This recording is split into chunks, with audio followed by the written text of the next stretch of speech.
네, 우리 함께 말씀 보겠는데요. 먼저 요한복음입니다. 요한복음 17장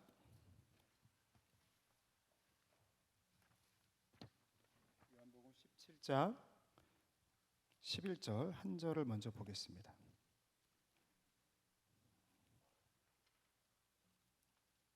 요한복음 17장 11절 우리 함께 읽겠습니다. 시작. 나는 세상에 더 있지 아니하오나 그들은 세상에 있사옵고 나는 아버지께로 가옵나니 거룩하신 아버지여 내게 주신 아버지의 이름으로 그들을 보존하사 우리와 같이 그들도 하나가 되게 하옵소서. 아멘. 우리 에베소서 4장 1절에서 4절의 말씀입니다. 에베소서 4장 1절에서 4절 말씀입니다. 네, 우리 한 절씩 교독하도록 하겠습니다. 에베소 4장 1절에서 4절. 그러므로 주 안에서 갇힌 내가 너희를 권하노니 너희가 부르심을 받은 일에 합당하게 행하여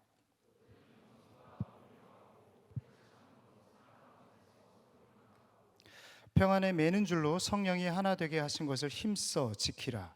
몸이 하나요 성령도 한 분이시니 이와 같이 너희가 부르심의 한 소망 안에서 부르심을 받았느니라. 아멘. 할렐루야. 네, 오늘 이 시간 이제 청년부는 수련회를 마치고 귀가를 했고 모처럼 만에 또 우리 대학부끼리 함께 예배하게 되었는데요. 이 예배 가운데 성령께서 충만한 기름으로 함께 부어주실 줄 믿습니다. 오늘 이 시간 하나됨으로 나아가라 라는 제목으로 말씀을 나누려고 하는데 혹시 여기 90년대생 계신가요? 90년대생 잠깐 손 한번 들어주시겠어요? 90년대생 조금만 번쩍 들어주시겠어요? 네, 알겠습니다. 혹시 나는 2000년대생이다 2000년대생 거의 5대5 정도 되는 것 같은데 나는 80년대생이다. 네, 청년부로 가시길 바랍니다. 제가 여러분들에게 여쭌 이유는 제가 최근에 봤던 책 중에 한 권이 있는데 2000년대생이 온다라는 책이었어요. 아마 이분이 90년대생이 온다라는 책도 쓴 것 같은데 제가 그 책을 읽으면서 굉장히 자기 성찰을 하면서 나도 젊은 꼰대가 아닌가라는 생각을 하면서 우리 함께하는 교육자들에게 더 잘해야겠다라는 다짐을 하면서 읽었습니다. 책에서는 90년대생인 이 해외 기업을 다니는 팀장의 한 일화가 소개되어 있었는데 좀 재밌습니다. 어느 날 이사님이 긴급하게 이 업무 지시를 내린 거죠. PPT 한 4페이지 정도로 어떠한 프로젝트를 만들어야 되는 상황이었던 것 같아요. 그래서 이 말을 듣고 팀장이 급하게 이 업무를 맡고 있었던 이 신입 2000년대생인 이 신입에게 이야기를 했습니다. 다음날 오전까지 해줄 것을 간곡히 부탁을 했죠.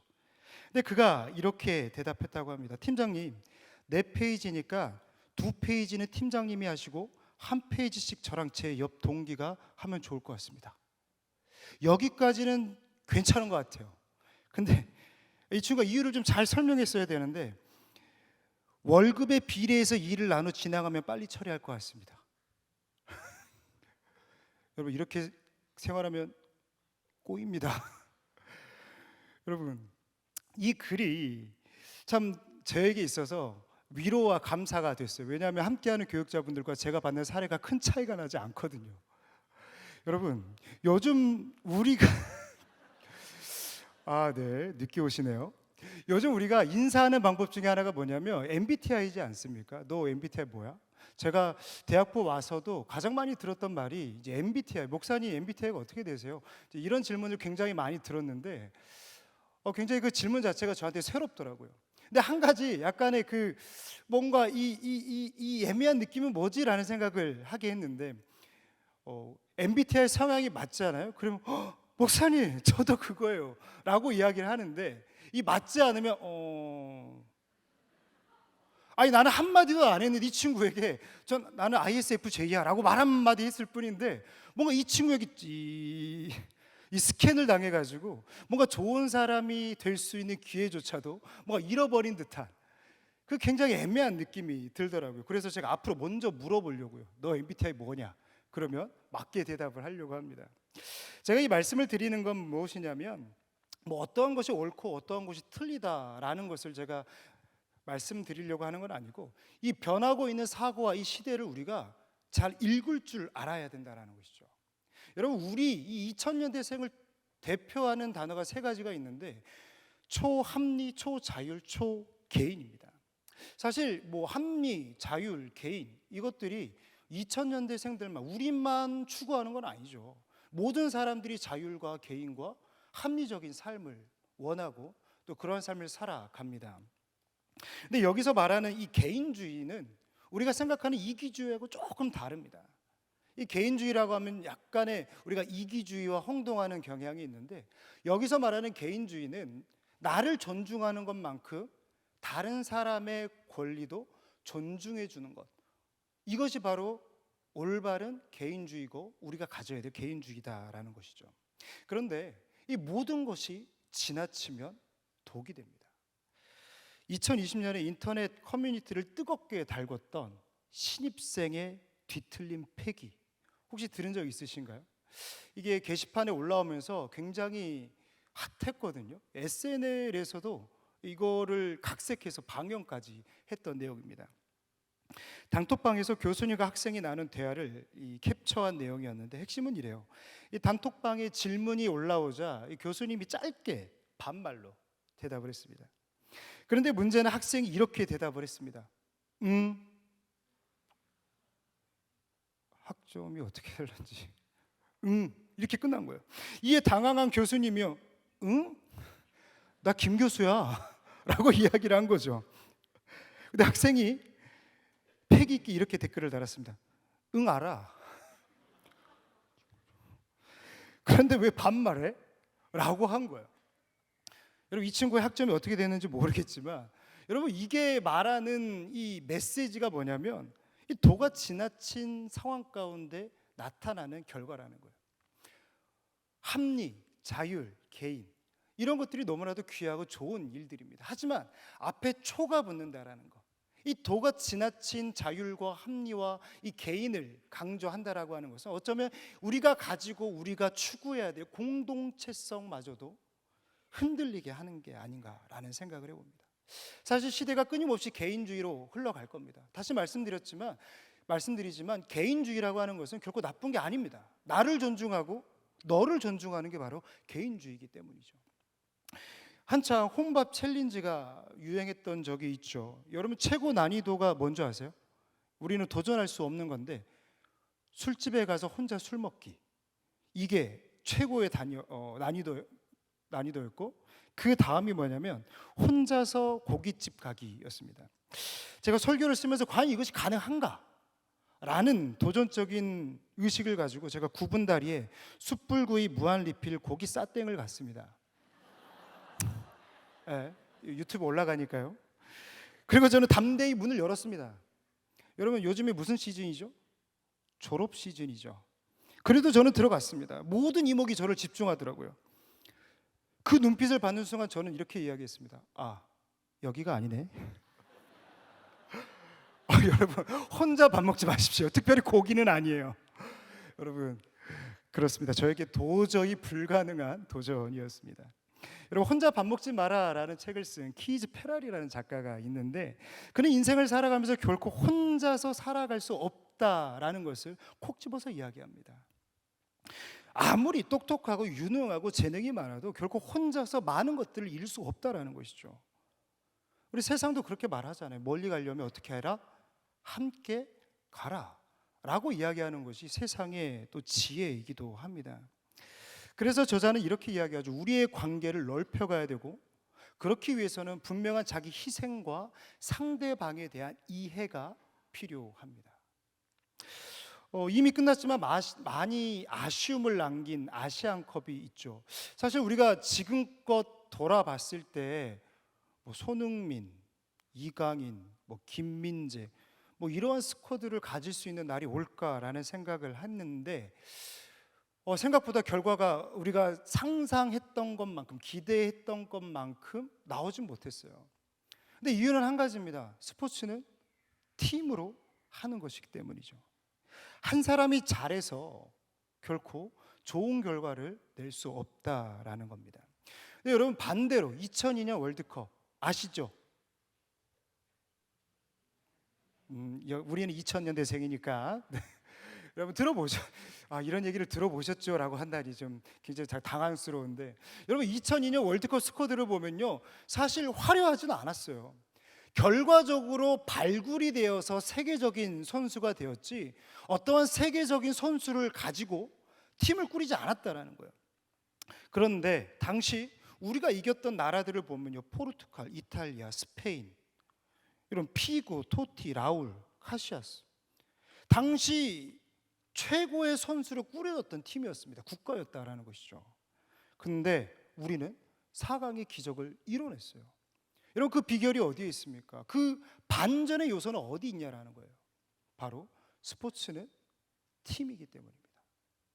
팀이라고 하는 것은 조직력 싸움이고, 조직력이 때로는 한 개인의 그 능력을 넘어서게 한다라는 거죠.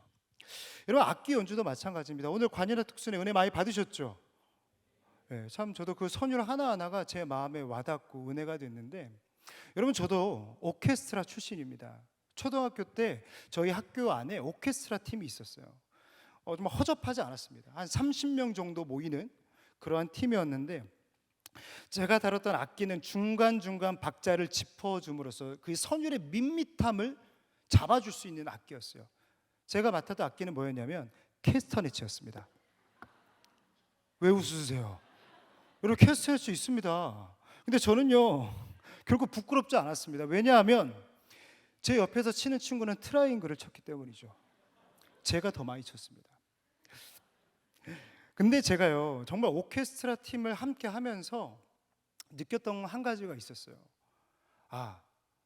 이 모든 악기들이 하모니를 이룰 때 이 노래가, 이 연주가 힘을 갖는구나, 정말 위대하고 아름다운 선율을 낳는구나 라는 걸 제가 처음 경험했습니다. 여러분 우리 유성 공동체도 하나의 하모니를 노래하길 간절히 소망합니다.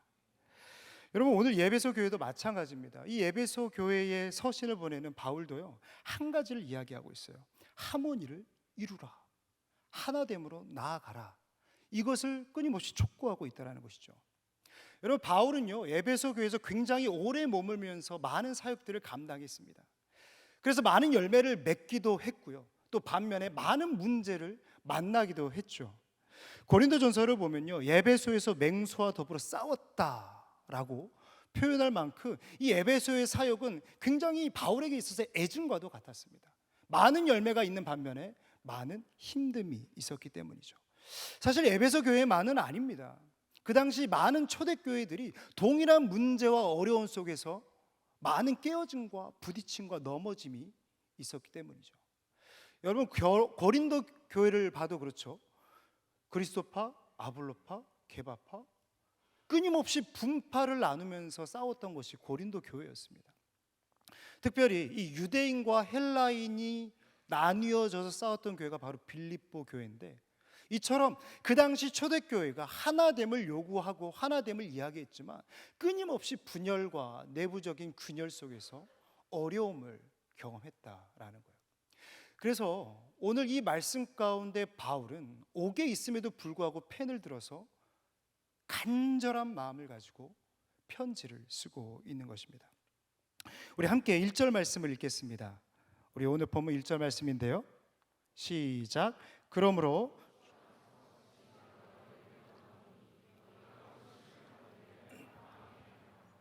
아멘. 여기서 바울이 표현한 권하노니라는 말은요, 뭐 해줄래?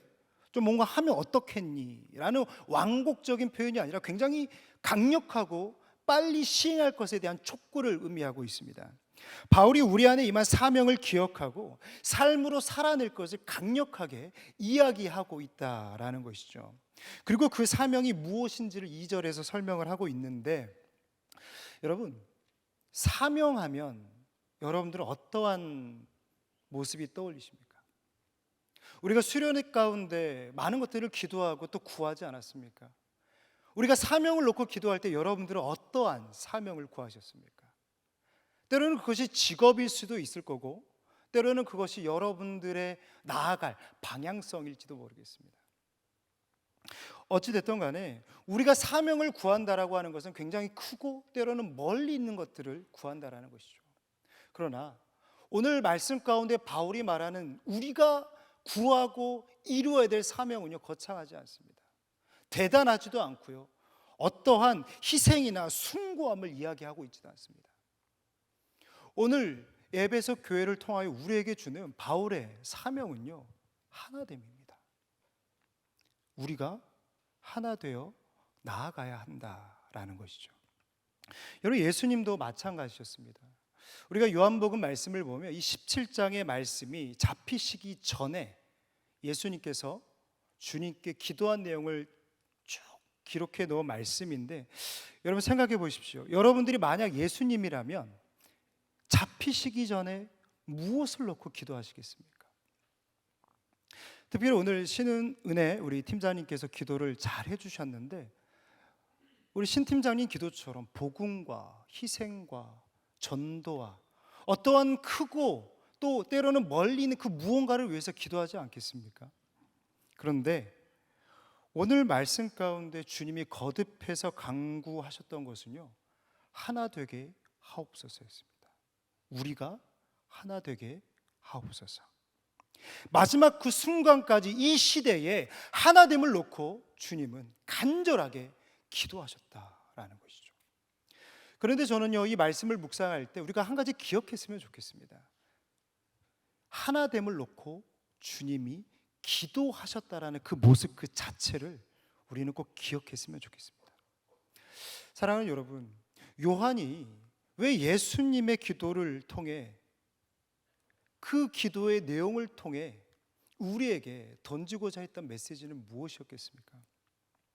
하나됨은요, 어떠한 한 사람의 전략이나 노력으로 되지 않는다라는 것이죠. 다시 말씀드립니다. 왜 주님께서 하나됨을 위해서 기도하셨느냐? 하나됨이라고 하는 것은 인간의 노력이나 어떠한 전략을 통해서 이루어질 수 없기 때문에 주님조차도 기도하셨다라는 것입니다. 우리가 우리의 하나됨을 위해서 기도해야 될 줄 믿습니다. 왜요? 사람 자체가요, 이성적이거나 논리적이지가 않거든요. 우리가 살아가는 이 시대를 우리는 이성과 논리와 과학적인 시대라고 이야기합니다. 그러나 여러분, 우리는 결코 이성적이지 않습니다. 제가 지난주에 황대선 목사님하고 식사를 함께 했습니다. 이 고깃집이었는데 같이 이렇게 식사를 하는데 보통 이 대화라는 게 맥락 속에서 이렇게 이야기가 오가잖아요. 한참 먹고 있는데 저한테 이렇게 말씀하시는 거예요. 숙이니까 좀 보이네, 눈썹이.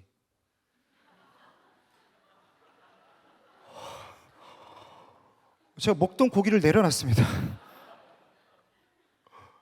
여러분, 하지만 저는 황대선 목사님을 사랑합니다.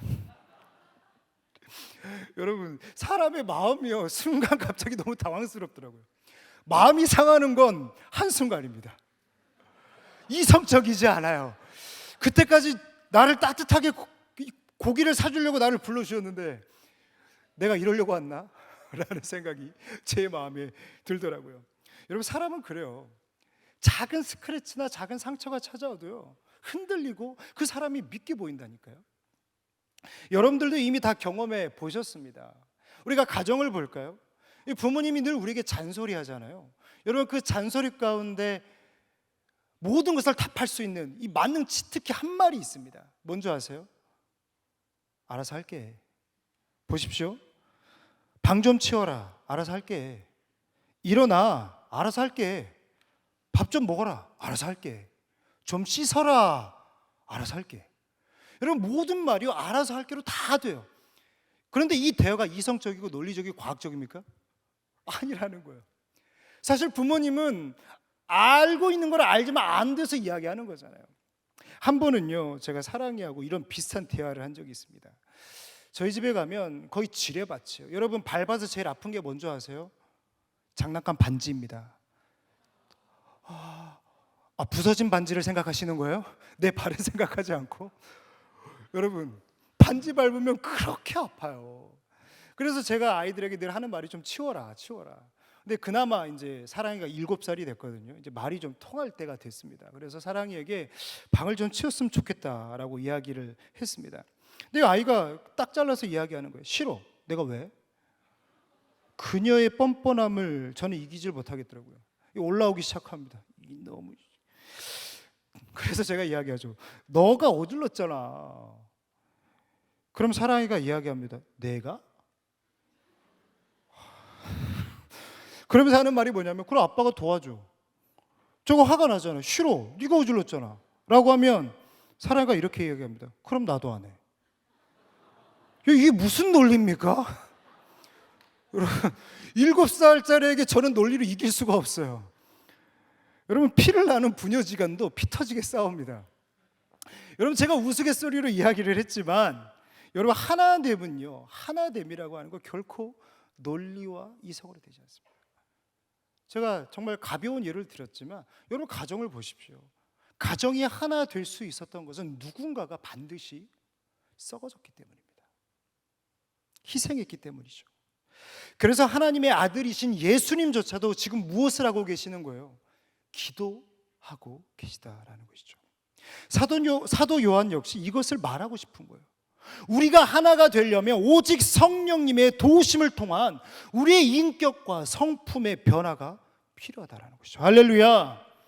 우리 시간 서로 고백했으면 좋겠습니다. 성령의 능력으로 하나 됩시다. 성령의 능력으로 하나 됩시다.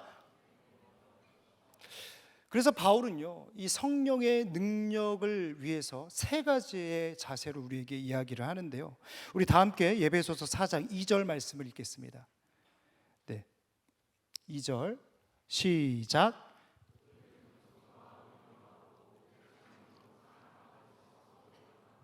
아멘.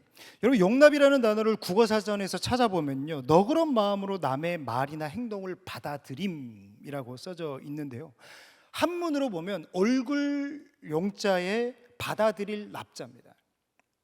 근데 제가 이 한문을 써놓고 이게 좀 이해가 안 가는 거예요.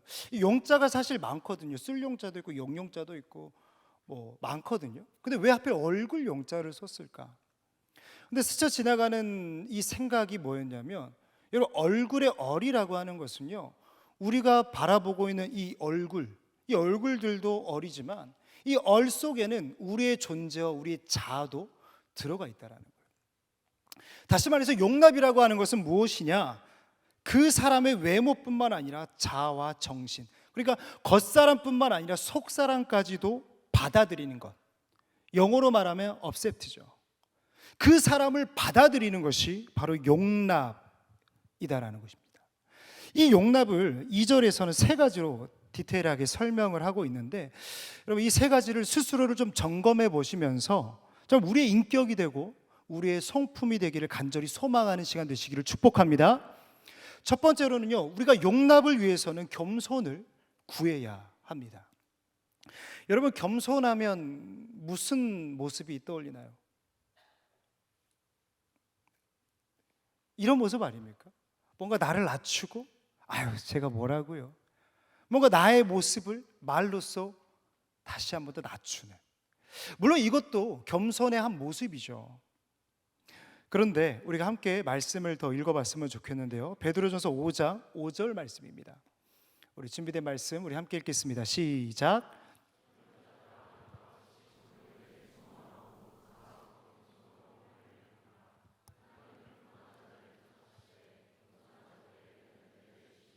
아멘. 여러분, 이 말씀 그대로 띄워주시겠어요? 이 말씀을 보면요, 독특한 표현 하나가 있습니다. 이 베드로가 가지고 있는 이 겸손에 대한 독특한 개념이에요. 뭐냐면, 겸손으로 허리를 동이라, 몸을 낮추라, 마음을 낮추라, 때로는 너의 말을 낮추라, 이 언어의 낮춤을 이야기할 수 있는데, 굳이 지금 베드로는요, 겸손으로 허리를 동이라라고 이야기를 하고 있습니다. 여러분, 이 말씀을 들으면서 생각나는 한 장면이 있으실 텐데, 저는 이 말씀을 들으면서 그 모습이 생각이 나더라고요. 제자들의 발을 씻기시는 예수님의 모습. 베드로, 나 스스로를, 나 자신의 발을 씻기시는 주님의 모습. 내 앞에 무릎을 꿇고 계시는 예수 그리스도의 모습을 베드로는 떠올렸다라는 거예요. 우리 요한복음 13장 4절에서 5절 우리 같이 읽겠습니다. 요한복음 13장 4절에서 5절 시작. 저녁 잡수시던 자리에서 일어나 겉옷을 벗고 수건을 가져다가 허리에 두르시고 이에 대야에 물을 떠서 제자들의 발을 씻으시고 그 두르신 수건으로 닦기를 시작하여. 아멘. 여러분, 이 말씀은요, 당시 문화적으로 봤을 때 굉장히 충격적인 모습입니다. 그 당시 발이라고 하는 것은요, 우리의 신체 기관 중에 가장 더러운 발이었습니다. 지금처럼 뭐 좋은 운동화, 좋은 구두 신고 다녔습니까? 아니요, 샌들 신고 다녔습니다. 우리처럼 뭐 아스팔트 길을 걸어갑니까? 사막 한복판을 걸어가죠. 가장 더러운 곳이 발이었다라는 거예요. 그래서 당시 문화적으로 손님이 오면 이 종들이 가장 먼저 물을 떠다 와서 손님의 발을 씻겼습니다.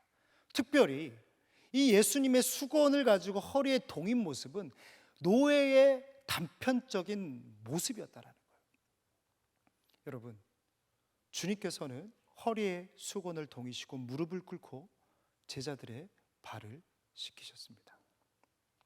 저는 이 모습을 보면서 겸손에 대해서 다시 생각해 보게 됩니다. 우리가 생각하고 우리가 행했던 그 겸손은 어떠한 겸손인가? 그리고 우리가 나아가야 되고 훈련해야 될 겸손은 어떠한 겸손인가? 예수님의 겸손인 줄 믿으시기 바랍니다. 저는 이 겸손을 행동하는 겸손이라 이야기를 합니다. C.S. 루이스는요, 겸손에 대해서 이렇게 이야기를 하는데요, 우리 함께 읽어봤으면 좋겠습니다. C.S. 루이스가 생각하는 겸손입니다. 시작. 겸손이란 수줍어하는 것이 아니다. 자신의 특권이 아닌 타인의 관심이나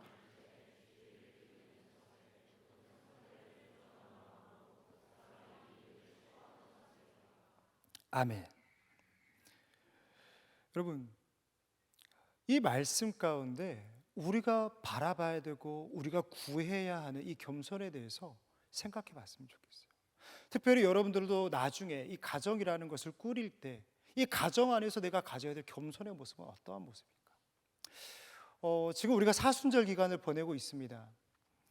작년인가요? 2년 전인가요? 담임 목사님께서 이 사순절 기간마다 하시는 이 가정 안에서 행하는 그 세족식, 이 세족식에 대해서 말씀을 해주신 적이 있는데 제가 그 말씀을 들을 때 굉장히 도전이 되더라고요. 그래서 저도 우리 아이들과 한번 세족식을 해보자. 그래서 대야에 물을 뜨고 뭐 찬양도 틀고 분위기를 굉장히 잘 만들었습니다. 그리고 첫째를 씻기고 또 둘째를 씻기려고 앞에 앉혀놨는데 이 둘째 아이에게 제가 이 세족식의 의미를 잘 설명하고 주님의 겸손에 대해서 잘 풀어서 이야기를 했습니다. 그때 둘째 믿음이가 너무나도 해맑게 저에게 이렇게 물었습니다. 그럼 아빠 네 종이야? 그럼 너는 종의 딸이니? 라고 제가 받아쳤지만 그리고 굉장히 씁쓸했습니다. 그게 아닌데 여러분, 때로는 우리가 이 겸손을 생각할 때 어린아이와 같은 생각을 가지고 행할 때가 너무나도 많다라는 거예요. 내가 행해야 되고 내가 가져야 되고 내가 갖춰야 될 이 겸손에, 이 행하는 겸손에 대해서 너무나도 남들이 행하고 남들이 갖춰야 되고 남들이 행해야 되는 것으로 생각하고 행동할 때가 많다라는 거예요. 여러분, 아빠가 종이야가 아니라 내가 종이 되어야죠. 할렐루야.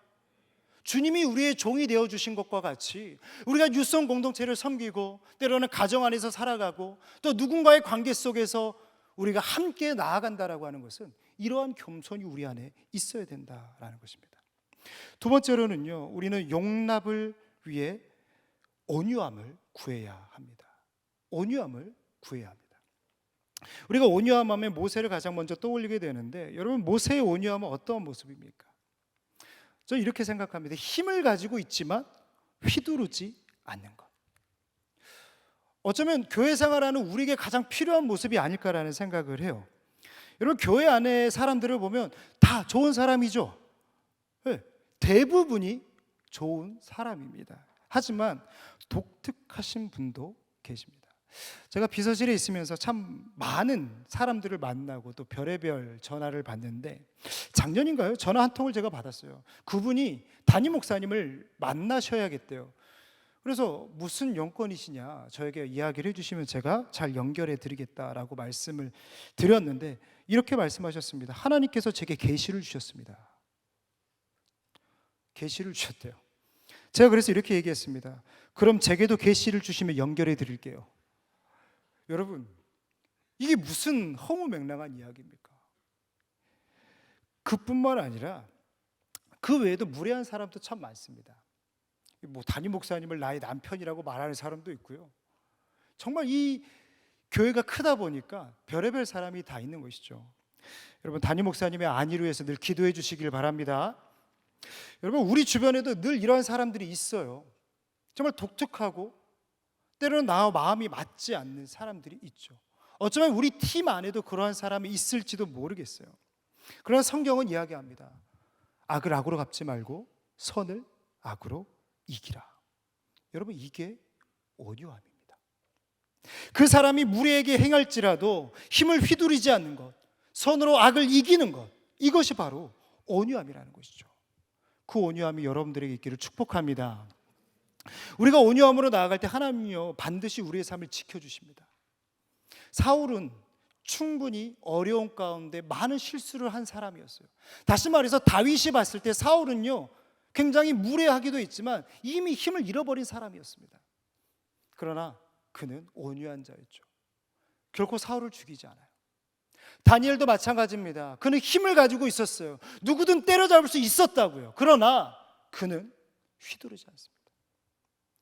그러나 결과적으로 어떻게 됩니까? 결국 온유한 자가 승리합니다.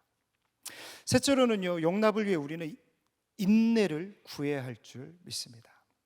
제가 담임 목사님을 수행하면서 가장 누리는 은혜다라고 말하는 게 한 가지가 있는데, 모든 자리에서 설교를 들을 수 있다는 거예요. 굉장히 저에게 큰 은혜이고 메리트인데, 한 번은 담임 목사님께서 주례하실 때 이 용납의 개념을 설명을 해주신 적이 있으세요.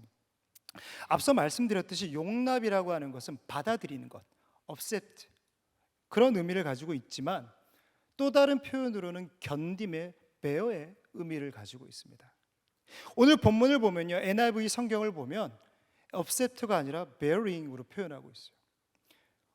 여러분, 용납이라고 하는 것은 받아들이기 전에 견디는 것에서부터 시작하는 것입니다. 면담을 하다 보면 당연하게 관계의 문제를 가지고 오는 지체들을 만나게 되죠. 우리의 생긴 모습만큼이나 우리의 성격도 다 다르거든요.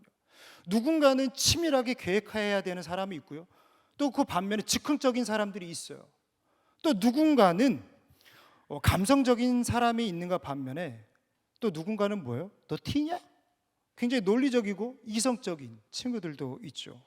다시 말해서 나하고 잘 맞는 사람이 있고 또 나하고 잘 맞지 않는 사람도 있다라는 거예요. 근데 한 지체가 관계로 힘들어서 저에게 찾아왔어요. 이제 여러 이야기를 듣고 있는데, 근데 그 지체가 어려워하는 게 그 친구와 만들어진 트러블이 아니더라고요. 이 친구를 내가 사랑해야 되는 걸 알겠는데 이게 안 되는 거예요. 그렇다 보니까 내 마음이 너무 힘든 거죠. 내가 이것밖에 안 되나? 내가 왜 사랑하지 못하지? 그 마음이 너무나도 힘들었다라는 것이죠. 근데 저는요, 그 친구에게 이렇게 이야기했습니다. 용납을 이야기를 했죠. 용납이라고 하는 것은 받아들이는 것을 넘어서 견디는 것에서부터 시작한다. 네가 이 친구를 포기하지 않고 끊임없이 견디고 그를 위해서 기도하고 품고자 노력한다면 반드시 하나님께서는 좋은 날이 오게 할 것이다 라고 이야기를 했습니다. 여러분, 여러분들 안에도 분명히 맞지 않는 사람이 있을 것입니다.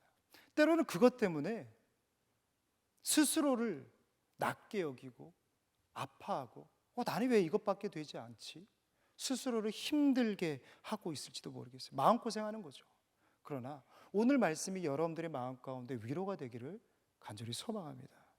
용납하는 거예요. 포기하지 않으면 반드시 그 모든 관계가 회복되는 날이 올 줄 믿습니다. 둘째로는요, 우리는 하나됨을 위해 힘써 지켜나가야 됩니다. 우리 3절 말씀 우리 함께 읽을까요? 3절 말씀, 네, 우리 오늘 본문 말씀인데요, 우리 함께 성경책을 펴서 읽도록 하겠습니다. 3절 시작. 평안에 매는 줄로 성령이 하나 되게 하신 것을 힘써 지키라. 아멘.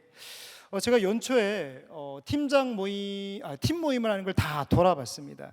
그러면서 제가 팀장님과 많은 리더들의 애씀과 수고에 정말 은혜를 많이 받았어요. 뭐 식사부터 프로그램과 또 데코까지 뭐 대충 하는 게 없더라고요. 근데 더욱이 제가 가서 은혜 받은 것은요, 팀장님들의 눈물겨운 텐션이었어요. 한 팀은요, 누가 봐도 다 아이예요. 쟤도 아이. 내가 보니까 팀장도 아이야. 근데 여러분, 팀장은 책임이 있잖아요. 그러니까 여러분 너무 좋지 않으세요? 여러분 이거 한번 좀 참여해 볼까요? 여러분 우리 사진 찍을까요? 풍선 하나씩 들어주세요. 애쓴다. 자, 그래서 저도 너무나도 이게 눈물겨운 게 보이니까 여러분 함께해요. 저까지 같이 별의별 짓을 하고 나왔습니다. 3교구 11팀 사랑합니다. 어디 있죠? 3교구 11팀. 여러분, 힘써 지킨다라고 하는 것은 무엇일까요? 미랄이 된다라는 거죠. 내가 썩어지는 거예요. 썩어짐 없이 열매는 없습니다. 이 썩어짐을 갈라디아서는 이렇게 이야기합니다. 우리 함께 말씀 읽어볼까요? 갈라디아서 2장 20절 말씀입니다. 시작.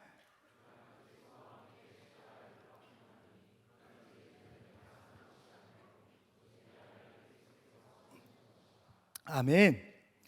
여러분, 하나됨을 위하여 썩어지는 거 쉽지 않습니다. 그래서 요한복음은요, 예수님의 기도를 기억하고 또 기억하도록 기록해 놓은 거예요. 그 말은 무엇일까요? 우리가 한 공동체를 위해서 썩어지는 것은 그 사람을 위해서 썩어지는 것이 아니라 하나님의 기도, 그 사명을 위해서 썩어진다라는 것이죠. 할렐루야. 여러분, 왜 우리가 썩어져야 될까요? 그 사람을 위해서요? 아니요. 물론 그것도 맞지만 더 큰 개념에 있어서 우리의 썩어짐은 하나님이 우리에게 던져주신 하나됨의 사명 때문이라는 것이죠. 여러분, 그 사명을 이뤄가는 여러분들 되시기를 축복합니다. 마지막인데요, 우리는 주님의 부르심을 따라 살아가야 합니다. 우리 4절 말씀 우리 함께 읽을까요? 4절 말씀 시작. 몸이 하나요 성령도 한 분이시니 이와 같이 너희가 부르심의 한 소망 안에서 부르심을 받았느니라. 아멘. 2002년 그 4강을 이뤘던 감독이 이제 히딩크 감독인데요. 근데 그가 굉장히 온 국민의 마음 속에서 잊혀지지 않는 한 문장을 남기고 갔습니다. 나는 여전히 배고프다. I'm still hungry. 이 짧은 문장을 남기고 갔어요. 때는요 16강을 확정 지은 날이었습니다. 그때 당시요 뭐 전 국민이 난리가 났죠. 뭐 대표팀도 샴페인 터뜨리고 축하 파티의 모든 밤이었습니다. 그런데 유일하게 한 사람만이 불같이 화를 냈어요. 히딩크 감독이죠. 그에게는 여전히 우승이라는 푯대가 있었기 때문입니다. 그가 세운 푯대는 우리를 다시 꿈꾸게 했고 하나로 집결시켰습니다. 여러분, 여기에 중요한 진리가 있습니다. 우리 안에 푯대가 세워져야 돼요. 복음의 푯대가 세워져야 돼요. 예수 그리스도의 십자가가 세워져야 돼요. 그 세워지는 그 푯대, 그 십자가가 결국 우리를 하나로 만들기 때문입니다. 할렐루야. 여러분들의 팀, 여러분들의 가정에는 어떠한 푯대가 있습니까? 십자가가 세워져 있기를 바랍니다. 여러분, 예수님의 12제자를 봐도 그렇거든요. 12제자들을 보면요 굉장히 오합지졸이었습니다. 그러나 그들이 하나 되어 나아가기 시작합니다. 사도행전을 보면요 그토록 경쟁했던 베드로와 사도 요한이요 한시에 정해진 시간에 함께 기도를 가요.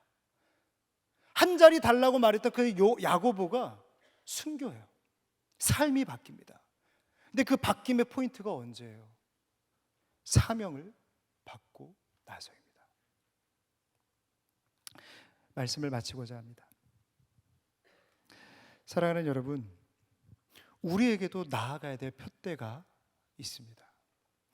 제가 LT 때도 함께 말씀을 나눴는데 수련회라고 하는 것은 우리에게 은혜도 있지만 또 다른 한편으로는 많은 숙제를 남겼습니다. 내가 몰랐던 부분들을 보게 되고 내가 알지 못했던 것들을 알게 되고 상대방의 가시를 보게 되고 때로는 그 가시에 찔리기도 하죠. 그러나 주님께서 오늘 말씀을 통하여 한 소망 안에 우리가 부름을 받았다라고 말씀하십니다. 우리가 바라는 소원이 아니라 우리를 향한 하나님의 소원이 있다라는 거예요. 여러분, 그것은 무엇입니까? 그 다름을 딛고 하나됨으로 나아가는 것입니다. 하나됨으로 나아가는 그것. 때로는 우리는 방향성을 알지 못하고 바벨탑과 같은 우리의 하나됨을 추구할 때도 있습니다. 그러나 주님은 우리에게 분명히 말씀하세요. 십자가 앞으로 나오라. 십자가 앞으로 나오라. 주님께서는 잡히시기 전에 이렇게 기도하셨습니다. 우리와 같이 그들도 하나가 되게 하옵소서. 근데 여러분, 이 주님의 마지막 기도를요, 주님이 한 번만 하지 않으셨어요. 이 똑같은 기도를 5번이나 하셨어요. 잡히시기 전에 18장이 넘어가면 잡히시는데 그 17장에서 주님께서는 하나 되게 하옵소서, 이 기도를 5번이나 반복하면서 그들을 위해 중보하셨다는 거예요. 여러분, 여러분들의 팀의 하나됨을 위해서 얼마나 기도하십니까? 나와 너, 우리가 하나 되기까지 얼마나 기도하고 계십니까? 사랑하는 여러분, 오늘 말씀을 기억하며 우리 안에 용납의 꽃이 피어나기를 소망합니다. 힘써 지키는 거예요. 하나님의 그 부르신 한 소망 안으로 나아가는 거예요. 그 십자가로 나아가는 거예요. 여러분, 우리가 십자가를 바라볼 때 내려놓지 못할 것이 무엇이 있습니까? 이미 나를 위하여 주님이 죽으셨는데, 잡히시기 전 기도하셨던 그 주님의 기도 소리가 우리의 귓가에 들려오길 소망합니다. 누군가의 발을 씻는 거 쉽지 않습니다. 나를 낮추는 거 쉽지 않아요. 특별히 나에게 무례히 대하는 사람들 쉽지 않습니다. 마음이 맞지 않는데 표대를 향하여 나가는 거, 네, 쉽지 않아요. 그러나 주님이 말씀하세요. 그들이 하나가 되게 하옵소서. 여러분, 마음이 맞지 않고 그들이 나에게 무례하게 행할지라도 우리가 이 팀을 위하여, 이 교구를 위하여, 이 유성 공동체를 위하여, 하나됨을 위하여 기도해야 될 이유는 무엇입니까? 주님이 잡히시기 전에 우리 하나됨을 위하여 5번이나 기도하셨습니다. 나와 너 우리를 위하여 5번을 기도하셨습니다. 그리고 기억하십시오. 잊지 마십시오. 우리는 이미 십자가로 말미암아 용납받은 존재들입니다. 여러분, 용납 받으셨어요. 어쩌면 주님이 여러분들 지금 이 순간에도 견디고 계세요. 죄악 가운데 살아가는 우리를 견디고 계세요. 있는 모습 그대로 받아주고 계세요. 주님은 우리의 하나됨을 위하여 십자가 지셨습니다. 먼저는 주님과 나 사이의 하나됨이고 우리 모두의 하나됨을 위하여 십자가 길을 걸어가셨습니다. 그리고 우리의 발을 씻기신 주님께서 우리에게 말씀하세요. 내가 십자가 희생을 통해 하나 되게 한 것 같이 너희도 힘써 주겠니? 그가 너를 힘들게 할지라도 용납해 주겠니? 너를 향한 나의 한 부르심 가운데 나와 주겠니? 주님께서 이 시간 우리에게 말씀하십니다. 우리 찬양하면서 우리 말씀을 함께 기도로 이어가길 원하는데요.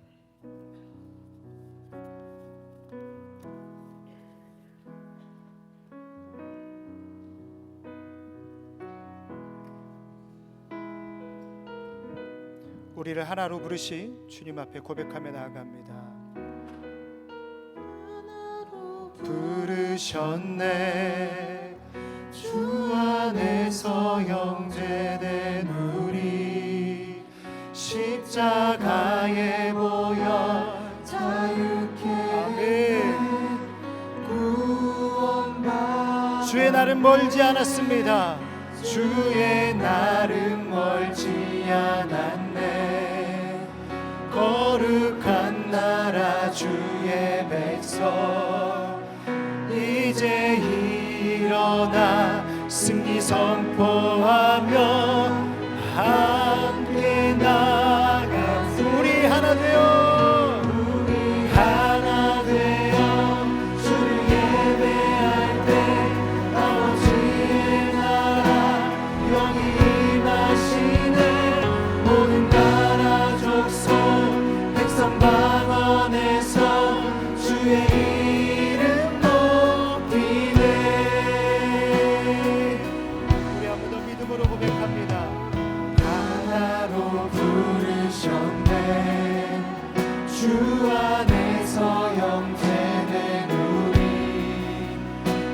십자가에 모여 자유케 했네. 구원받았네. 주의 나는 멀지 않았네. 거룩한 나라 주의 백성 이제 우리는 승리를 선포합니다. 주님과 함께 나아가기 원합니다.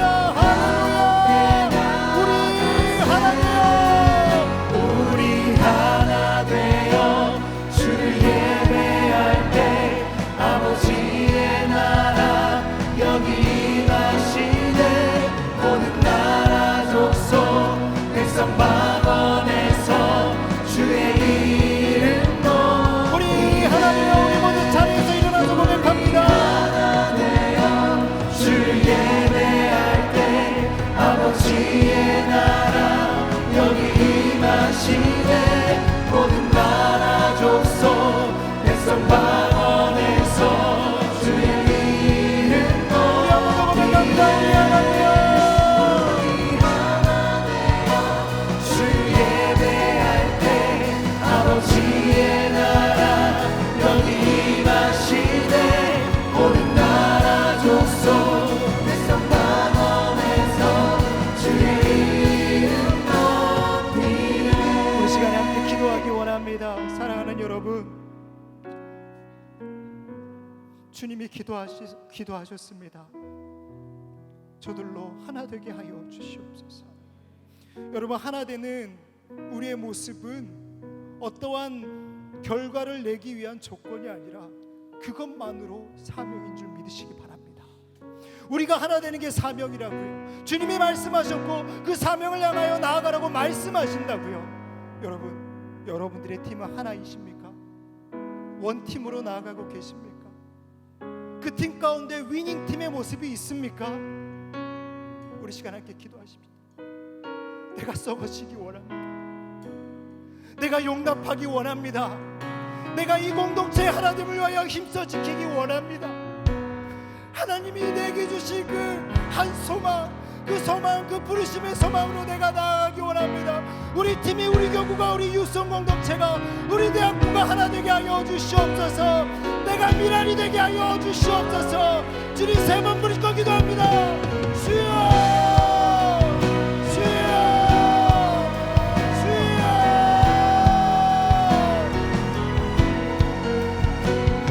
살아계신 하나님 아버지, 우리는 너무나도 나의 상처에 마음을 되어 있습니다. 내가 받은 상처, 나의 아픔, 나의 쓰라림에만 집중하고 있습니다. 하나님, 눈을 들어 사명을 바라보게 하여 주시옵소서. 하나님의 그 기도가 내 귀에 울려 퍼지게 하여 주시옵소서. 저들로 하나 되게 하여 주시옵소서. 저들로 하나 되게 하여 주시옵소서. 주님의 그 간절한 기도와 마지막 물경 강구하시네 이 시간 우리 심령 가운데 울려 퍼지기 원합니다. 주님의 음성이 우리 마음 가운데 울려 퍼지기 원합니다. 아버지, 내게 하는 관계가 영되게 하여 주시옵소서. 위닝팀으로서, 원팀으로서 나아가게 하여 주시옵소서. 서로를 용납하게 하여 주시옵소서. 견디게 하여 주시옵소서. 겸손함으로, 온유함으로, 오래 참음으로 그 영혼을 사랑하게 하여 주시옵소서. 아버지, 성령이 하나 되게 한 것을 힘써 지키게 하여 주옵소서. 기꺼이 썩어지게 하여 주옵시고 마중물이 되게 하여 주사 비록 나는 벌어질지라도 예수 십자가를 바라보며 그 골고다 운명을 기쁨으로 걸어가게 하여 주시옵소서. 주님의 손에 나의 손을 보게 하여 주시고 주님의 방에 나의 방을 보게 하여 주시고 주님이 있으신 것입니다. 하나님, 우리의 노력과 우리의 전략으로 되지 않습니다. 우리의 이성과 논리로 우리가 하나 될 수 없습니다. 하나님, 이 시간에 성령의 충만함으로 우리가 하나님께 하여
좋으신 하나님 아버지, 우리가 놓치고 있었던 주님의 음성을 발견합니다. 주의 십자가는 묵상했지만 그 십자가에 달리신 주님의 기도를 놓치고 우리는 살아왔습니다. 저들로 하나 되게 하여 주시옵소서. 저들로 하나 되게 하여 주시옵소서. 하나님, 우리 유송 공동체가 하나 되게 하여 주시옵소서. 서로 용납하게 하여 주시고 겸손과 온유와 우리 참음으로 끝까지 포기하지 않는 공동체 되게 하여 주시옵소서. 주님이 하나 되게 하신 것을 힘써 지키게 하여 주시고 기꺼이 미랄로서 삶을 살아가게 하여 주시옵소서. 하나님, 우리를 향한 하나님의 한 소망, 그 소망은 하나됨이었습니다. 주님, 그 하나됨을 향하여, 그 부르심의 상을 향하여 달려가는 우리가 되게 하여 주시옵소서. 주님 감사드리며 살아계신 예수님의 이름으로 기도드리옵나이다. 아멘.